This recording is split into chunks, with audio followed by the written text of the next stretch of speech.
Eh bien donc salut tout le monde, c'est Hugo pour une nouvelle vidéo et aujourd'hui je vais vous présenter mes indispensables en tant qu'élève pilote. Quels accessoires j'utilise, quoi il faut choisir, donc je te laisse avec la suite de la vidéo. Alors déjà tout d'abord, un porte-licence. C'est le truc le plus important pour pouvoir voler. Les licences comme c'est du papier, il faut les protéger. Donc il faut les mettre dans une pochette. Donc moi ce que j'ai fait c'est que j'ai acheté directement ça sur Amazon, en plus j'ai fait personnaliser, j'ai mis mon nom et mon prénom, au cas où si quelqu'un pourrait le retrouver et voilà. Ensuite moi ce que je fais c'est que je mets mon passeport, une pièce d'identité toujours, et aussi mes licences, donc c'est-à-dire ma visite médicale et aussi ma licence de pilote, pour que bah voilà comme ça quand j'ai besoin je les sors rapidement, je sais où c'est et que j'ai un contrôle. Par contre faut prendre quelque chose d'assez solide parce que moi j'ai acheté ça sur Amazon, je crois que j'ai payé ça 20 balles. Il a à peu près 4 ans et bah, regardez déjà l'état dans lequel il est. Je pense que je vais bientôt en acheter un autre.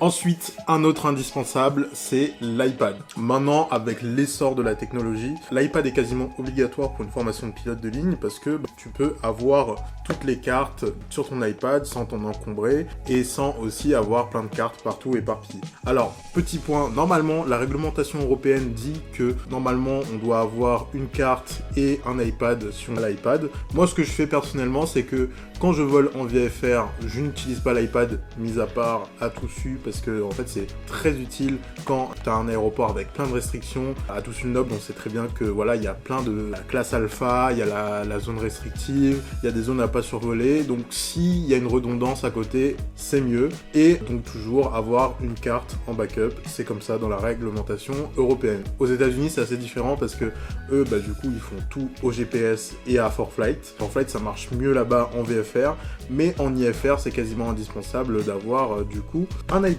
Donc moi, mon iPad, c'est un vieil iPad aussi, hein, c'est un iPad 9, je crois, de notre génération. Alors comme vous voyez, il a vécu la guerre, hein, mais il fonctionne encore très bien. Il a à peu près, là, si je dis pas des bêtises, il va sur sa 5e année, et franchement, et bah, il m'a très bien servi. Bon, ça se voit qu'il commence un petit peu à ralentir, avec 64 Go, vu le poids des cartes aussi, c'est assez limite. Je pense que si j'en reprends un, j'en reprendrai un en 256 Go minimum. Mais franchement, c'est un très bon outil, très performant, aussi ça dure, et malheureusement, c'est un peu comme tout, mais en aviation, toutes les applications, tout ça, c'est mieux sur Apple que sur Android, donc c'est mieux d'avoir un iPad. Mais sinon ça, franchement, j'ai jamais été déçu de cet appareil, et c'est aussi un indispensable quand on veut être pilote. Ensuite, un Graal, c'est mon logbook.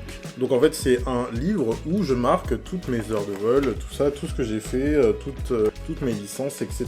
Bon, il est pas très rempli parce que je suis encore un novice, mais voilà, c'est là où je marque toutes mes heures de vol. C'est un logbook de chez Jepsen. Alors, il faut qu'il soit bien conforme à la réglementation parce que j'avais un logbook avant qui était américain et qui n'était pas conforme à la réglementation européenne, donc c'était celui-là. Donc du coup, j'ai dû passer sur un plus gros logbook et comme ça, je peux mettre toutes mes heures de vol réunies parce qu'après, j'avais fait déjà des heures de vol aussi en Europe. Du coup, j'ai le carnet de vol bleu, donc du coup, ça me fait 3 carnets de vol que je suis du coup obligé d'avoir constamment sur moi parce qu'en fait, il y a les signatures des instructeurs, donc en fait, pour avoir des preuves, bah, il me faut la signature de mes instructeurs aussi. Mais celui-là, c'est un très bon logbook. Après, je trouve qu'il est pas très intuitif, mais en tout cas, franchement, pour l'instant, il est pas mal. C'est un logbook qui va me durer, je pense, toute ma carrière. Donc voilà, il coûte quand même assez cher, hein. Je l'ai payé, je crois, 60-65 euros. C'est quand même assez cher pour un livre, mais bon, pour l'instant, il fait le taf. Juste, je pense peut-être que je vais m'acheter une petite couverture parce que il faut que je le garde quand même de manière propre pour pas que voilà je le perde ou quoi, mais franchement c'est pas mal. Ensuite, le truc qu'on sous-estime, alors ce n'est pas mes vraies lunettes de soleil, celles-là c'est des Ray-Ban Meta, mais il faut absolument des bonnes lunettes de soleil quand on fait une formation de pilote. À l'école on me l'a dit dès le début, il faut des bonnes lunettes de soleil, surtout quand on est en vol. Bien sûr quand vous êtes en classe ça ne servira à rien, mais quand on est en vol il faut des bonnes lunettes de soleil.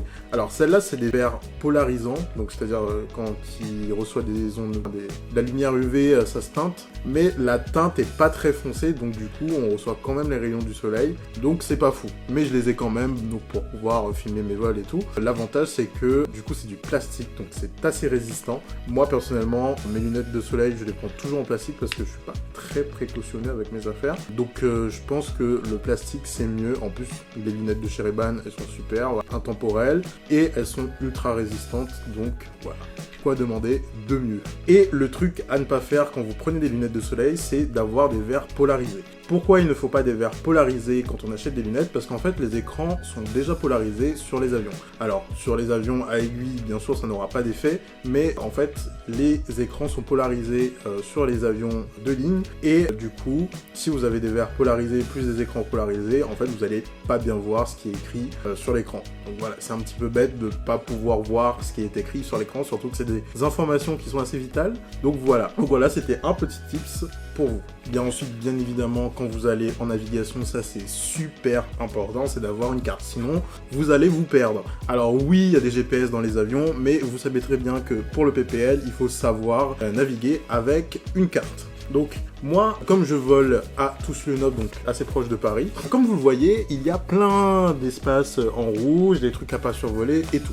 Donc moi, ce que j'ai fait, c'est que sous les conseils d'un instructeur, j'ai pris une carte 1/250 millième. 1/250 millième, en fait, c'est l'échelle, pour en fait que ce soit plus zoomé et on voit mieux tous les aéroports qui sont autour de Paris et toutes les zones à ne pas survoler. Ensuite, pour les longues navigations, j'ai la 1/500 000. Du coup, comme je vole à Paris, du coup, j'ai la 1/250 000. Et puis, quand je fais des petites navigations, par exemple, pour aller à Étampes, par exemple ici, et la 1/250 000 est beaucoup mieux parce qu'elle est beaucoup plus précise et du coup, tu vois mieux sur la carte quand tu es dans l'avion. Je pense que si vous volez dans un endroit qui est en campagne, ça vous servira pas à grand chose, mais par contre, si vous êtes à côté d'une grande ville, c'est, je trouve, assez pertinent d'avoir ce genre de carte là pour vraiment voir toutes les zones restrictives, parce que Dieu sait que en France, il y a énormément de zones restrictives à côté des villes, donc c'est toujours bon à prendre d'avoir ce genre de carte là. Et aussi, le truc, c'est de prendre des cartes plastifiées, parce que celle-là, elle est pas plastifiée, et je crois qu'elle n'existe pas en modèle non plastifié, en modèle plastifié, mais le truc, c'est que quand t'écris dessus, tu peux pas effacer, et elle s'abîme beaucoup plus vite, je trouve, les cartes non plastifiées. Donc, je trouve que c'est mieux quand même d'avoir des cartes plastifiées. J'en avais besoin d'une en urgence, et il n'y en avait pas. Donc voilà. Et aussi, quand vous tracez au stylo effaçable. Je trouve ça toujours mieux, ou sinon vous avez la technique des feutres si vous avez la carte plastifiée, mais moi je trouve que c'est mieux au stylo effaçable. Ensuite, la chose, je pense que c'est la chose qui coûte le plus cher dans tout ce que je vais vous présenter, c'est le casque. Alors, moi personnellement j'ai un casque, c'est le Bose A20 de chez Bose, voilà. Donc c'est un casque de pilote, alors il se présente comme ça, on va pas se mentir, ça reste un casque de luxe parce que au vu de son prix, c'est un casque qui est quand même très très cher, donc en fait vous avez là des petites moumoutes ici, vous avez un cadran en aluminium, des coussinets, le micro, le casque est à réduction de bruit active, donc c'est à dire que quand tu l'allumes en fait tu n'entends plus rien. Alors t'entends quand même l'avion, ça dépend de ton avion s'il est très bruyant ou pas, mais quand même ça réduit vraiment bien le bruit parce que tu as une réduction de bruit active et passive. En gros, la réduction de bruit passive ça va être du coup les coussinets là, et la réduction de bruit active ça va être en fait le micro, et après du coup ça cancel le son. Et tu as une petite télécommande comme ça, et tu peux le connecter en Bluetooth avec ton téléphone, donc tu peux passer des appels quand tu es en vol, ou encore écouter de la musique, et tu as une fonction qui détecte que, par exemple, il y a la tour de contrôle qui te parle, il va baisser la musique qui provient de ton téléphone pour pouvoir entendre ce qui se dit à la tour de contrôle. Alors, si vous débutez et que vous faites du loisir, moi je ne vous conseille pas d'acheter un casque aussi cher. Genre les casques David Clark entrée de gamme, ça fait totalement l'affaire, mais moi, au vu que je veux faire une carrière professionnelle, je trouve ça mieux d'avoir un Bose A20, c'est mieux parce que c'est beaucoup plus confortable, et quand on fait à peu près 200 heures de vol, c'est beaucoup mieux d'avoir un casque à réduction de bruit, et surtout l'avantage c'est qu'il est très léger, donc en fait tu le sens pas beaucoup sur tes oreilles, et quand tu fais des longues naves de parfois 3 ou 4 heures, je trouve que ça fait quand même la différence et qu'il vaut son prix. Pour l'instant il a à peu près 2 ans, il m'a rien fait, juste le truc qui est un peu relou, c'est que il y a des piles et il faut changer les piles à chaque fois. Moi je change les piles à peu près toutes les 50aines d'heures de vol. Vous me direz dans les commentaires pour ceux qui en ont des Bose A20 tous les combien vous changez les piles. Mais peu près tous les 50 heures de vol. Là, par exemple, il faut que je les change, parce qu'on me dit qu'il y a presque plus de batterie. Mais franchement, c'est un casque qui est super et je ne regrette pas du tout mon achat, mis à part son prix qui est de... Quand je l'ai payé, il était à 1500 €. Il y a la nouvelle version qui est sortie, le A30, je sais pas combien il est. Je pense qu'il doit être autour des mêmes prix ou même plus cher. Mais franchement, je regrette pas. Juste, le prix est démesuré parce que la qualité de son est pas exceptionnelle non plus. C'est pas un casque avec une qualité de son ultra fine, mais ça fait le taf. Ensuite, un autre indispensable, c'est avoir une montre. Avoir une montre, c'est très important. Alors, pas forcément pour du VFR, mais pour de l'IFR, c'est super important parce que pour compter ses temps au niveau des trajets, au niveau des attentes, des approches, etc.